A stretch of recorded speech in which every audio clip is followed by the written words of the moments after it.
Wa an aliyin radhiyallahu anhu, dari Sayyidina Ali radhiyallahu anhu, annahu kabbara, bahwa Sayyidina Ali pernah bertakbir ala Sahal bin Hunayf ketika nyolati jenazahnya Sahal bin Hunayf sitan, malah 6 kali.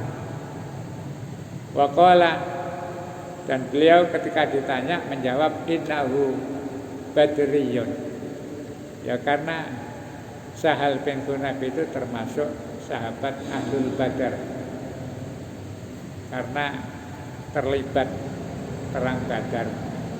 Sebagai penghormatan Sayyidina Ali kepada Ahlul Badar itu, kemudian takbirnya bukan 5, bukan 4, tapi 6 kali. Rawahu Sa'id bin Mansur wa asluhu fil Bukhari. Hadis ini diriwayatkan oleh Sa'id bin Mansur, tapi aslinya hadis itu terdapat pada kitabnya Al-Bukhari. Jadi ternyata yang kita pahami sholat jenazah itu 4 takbir, ada hadis-hadis yang menyatakan 5 bahkan 6. Di riwayat lain itu dikatakan pernah 7 kali. Nah ini kalau kita sholat jenazah kan biasa 4 takbir. Perbedaan-perbedaan ini juga bisa jadi referensi atau pegangan orang melakukan sholat jenazah. Kalau Syiah itu karena fanatismenya kepada Sayyidina Ali. Orang Syiah itu kalau sholat jenazah yang ikuti yang pernah dilakukan Sayyidina Ali kepada ini Sahal bin Hunayf. Ya, orang Syiah itu ada 2 versi, ada yang 6 kali, ada yang 7 kali. Kenapa? Karena orang Syiah itu tidak mau mengikuti hadis selain yang diriwayatkan oleh keluarga Sayyidina Ali. Jadi memang fanatik kepada Ali. Semua hadis-hadis yang dipakai itu tidak mau ngambil hadis yang diriwayatkan oleh sahabat lain. Termasuk riwayat Sayyidina Abu Bakar, Umar, Utsman, itu tidak diakui. Jadi kelemahannya Syiah itu karena tidak mengakui Khulafaur Rasyidin kecuali Sayyidina Ali. Nah, perilakunya yang selain urusan-urusan hadis yang diriwayatkan oleh selain Sayyidina Ali, yaitu hampir banyak yang sama dengan kita orang-orang Nahdiyin. Saya sering bilang termasuk fanatisme terhadap keluarga Rasul, khususnya Sayyidina Ali, Fatimah, Hasan, Husain, itu menjadi andalan. Makanya pujian-pujiannya itu kan tidak pernah menyebut sahabat yang lain. Pujiannya Syiah yang banyak kita tiru itu ya li khamsatun itu. Li khamsatun utufi biha arral waba il hatimah al mustafa wal murtadha wa benahuma wa fatimah. Jadi yang dipuji itu hanya al mustafa, Rasulullah. Sebutan Mustafa itu kan sebutannya Rasul, Nabi pilihan. Wal murtadha, orang yang diridhoi Allah, yaitu Sayyidina Ali. Wa benahuma, kedua putranya Hasan dan Husain. Wa Fatimah, dan Fatimah, ibunya Hasan Husain, istrinya Sayyidina Ali, dan itu apa istilahnya, putrinya Rasulullah Sallallahu Alaihi Wasallam. Tidak mau orang-orang Syiah. Makanya kalau Ada orang sholat jenazah kok takbirnya 6 kali atau mungkin bahkan 7 kali, berarti itu Syiah. Dan kita tidak boleh nyalahkan. Pemane ngomong kak saya itu kakean takbir. Oh, buktinya ada hadisnya. Nanti kalau ada ya gak usah heran. Bahkan dalam penjelasan hadis ini di syarah kitab yang lain disebutkan Rasulullah itu memang biasa dulu sholat jenazah itu ya kadang-kadang 4 kali, kadang 5 kali, bahkan pernah sampai 7 kali. Nah, itu dasarnya orang sholat jenazah. Wa an Jabir radhiyallahu anhu, dari sahabat Jabir radhiyallahu anhu. Di hadis itu yang meriwayatkan kan macam-macam sahabat. Bisa kadang-kadang satu riwayat beda dengan yang lain.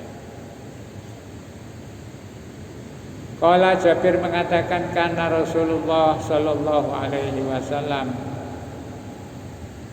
bahwa Rasulullah sallallahu alaihi wasallam yukabbiru, bertakbir ala janaizina arba'an, dengan 4 kali takbir, wa yaqra'u, dan membaca bi Fatihatil Kitab. Fatihatul Kitab ada yang baca surat Al-Fatihah fit takbirati al-ula, dalam takbir yang pertama. Rawahu Syafi'i, diriwayatkan oleh Imam Syafi'i bi isnadin dhaif.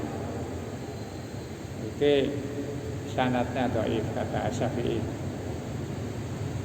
Padahal itu yang kita pakai. Yang kita pakai habis takbir terus Fatihah. Itu riwayat Jabir. Malah Imam Syafi'i mengatakan yang diriwayatkan Jabir ini dhaif.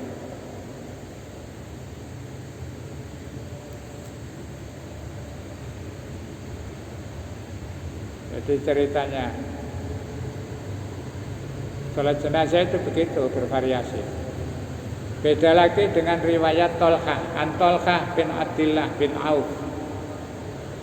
Menurut Tolha bin Abdillah Ibnu Auf qala, Tolha mengatakan qala itu, saya pernah sholat khalfa Ibnu Abbas, di belakang Ibnu Abbas, artinya makmum kepada Ibnu Abbas ala janazatin, terhadap salah seorang jenazah Baqara'ah.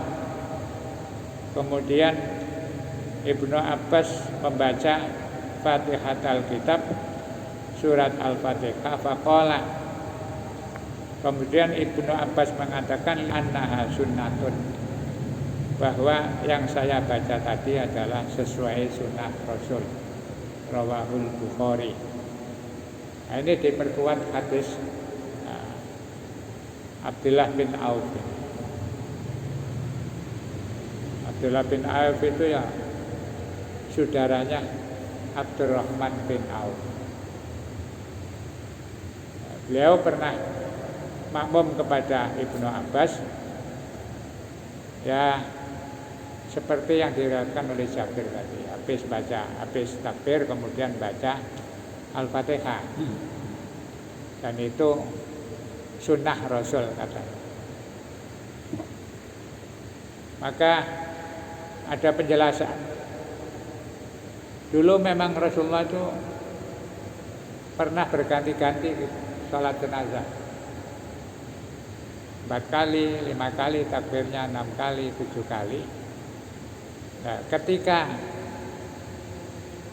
Raja Najasyi yang terkenal, Raja Habasyah, wafat, kemudian di hadis yang lalu diceritakan Rasulullah tidak sempat takziah karena jauh jarak antara Madinah dengan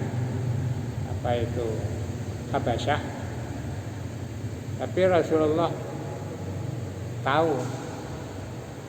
Walaupun belum ada telepon, belum ada HP, belum ada surat kabar, Rasulullah pada hari kematiannya Raja Habasyah itu diberitahu.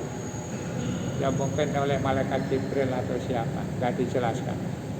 Jadi saat itu juga Rasulullah ngajak sholat jenazah, yang itu kemudian menjadi dasar sholat ghaib. Jenazah tapi yang mati tidak ada di depan mata. Di awal mula sholat ghaib itu ya peristiwa meninggalnya Raja Habasyah. Dan Rasulullah ketika itu takbirnya 4 kali.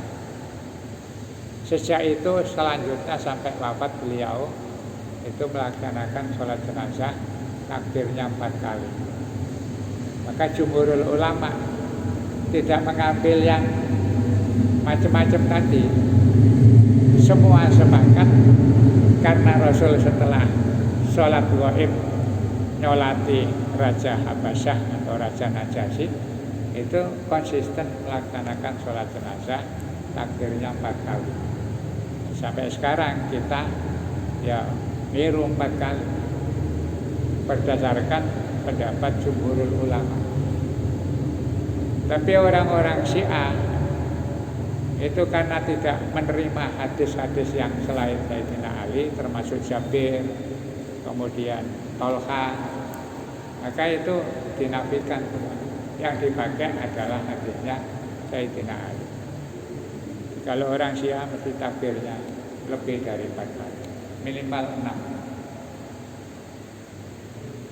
6. Jadi kan ada kesempatan main-main ke Iran, Soporo, ditakbir Allah seorang. Nanti pas ono jenazah salatnya takbirnya 6 kali.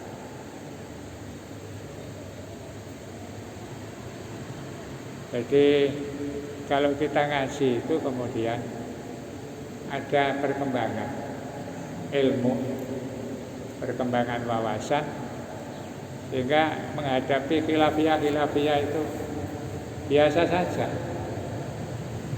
Gak usah kayak orang-orang dulu-dulu itu ya, karena orang dulu itu membina umat itu ya gak usah aneh-aneh.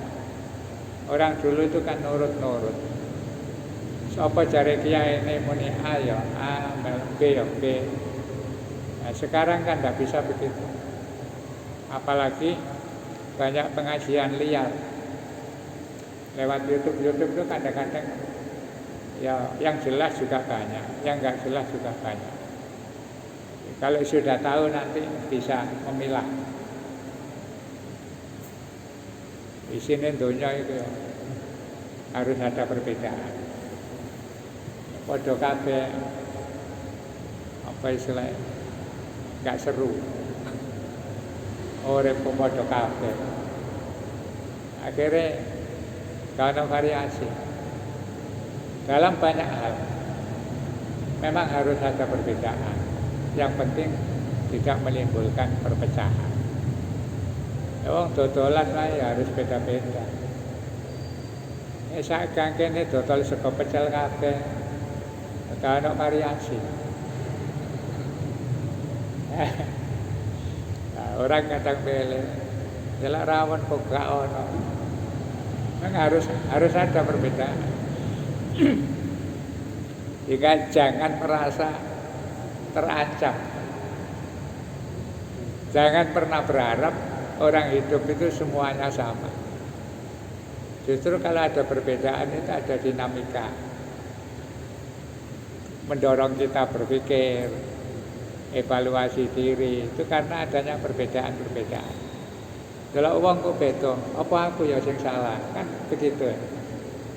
Itu menjadi sarana kita untuk evaluasi. Jangan-jangan orang lain yang benar, kita yang salah. Ya intinya gitu. Tapi insya Allah kalau kita terus ngaji ya, informasi itu semakin banyak, nah hidup itu semakin nyaman. Kalau tahu perbedaan-perbedaan itu kan enteng, tidak kaget. Oh ya ternyata memang ada yang begitu. Lek gak roh iku terus kaget. Kok aneh.